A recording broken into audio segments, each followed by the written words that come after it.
فیصل واڈا صاحب نے متنبع کر دیا، خبردار کر دیا، کوئی بھی اس سے بڑا جو ورڈ ہے وہ بولا جائے تو وہ بھی یہاں پر آ سکتا ہے۔ انہوں نے کہا کہ جی کہ بڑے بڑے ترم خان جو ہیں وہ رگڑے جائیں گے۔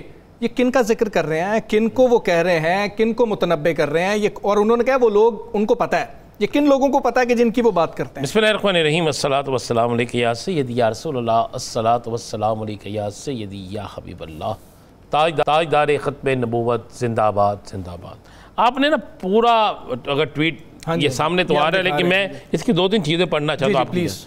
وہ کہتے ہیں سیاستدان، این جی اوز اور دیگر اپنے ذاتی مفادات کے لیے ہمیشہ پاکستان کی افواج کو کمزور کرنے کی گنونی سازش کوشش کرتے رہے ہیں، لیکن ایک بار پھر کی طرح فیلڈ مارشل کی سربراہی میں فوج پاکستان نے ملک کو بڑی دہشت گردی سے بچا لیا ہے، جس کی تفصیلات بہت جلد سامنے لائی جائیں گی۔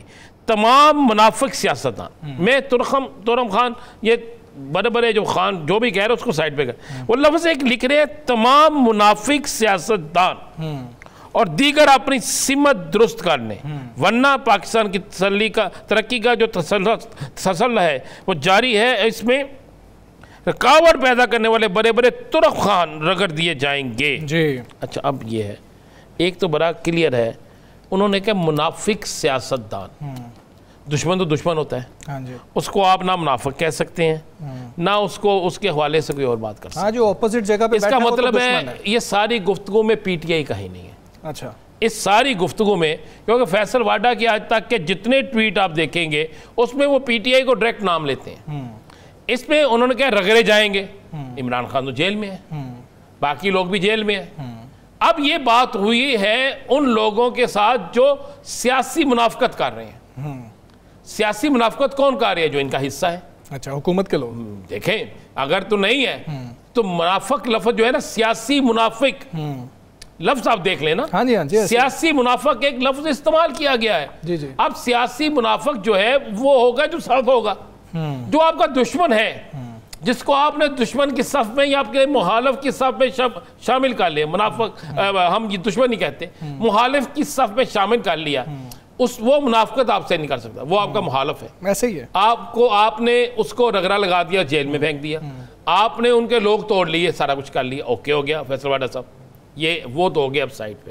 اب یہ تو آپ نے بتانا ہے نا، آپ نے اشارہ تو دے دیا کہ بڑے ترم خان کون ہے؟ کیا وہ عمران خان تو جیل میں ہے نا؟ کیا وہ صدر پاکستان ہے؟ کیا مولانا فضل الرحمان ہے؟ کیا ایمن ولی خان ہے؟ وہ کون ہے؟ کیا وہ خالد مقبول صدیقی ہے؟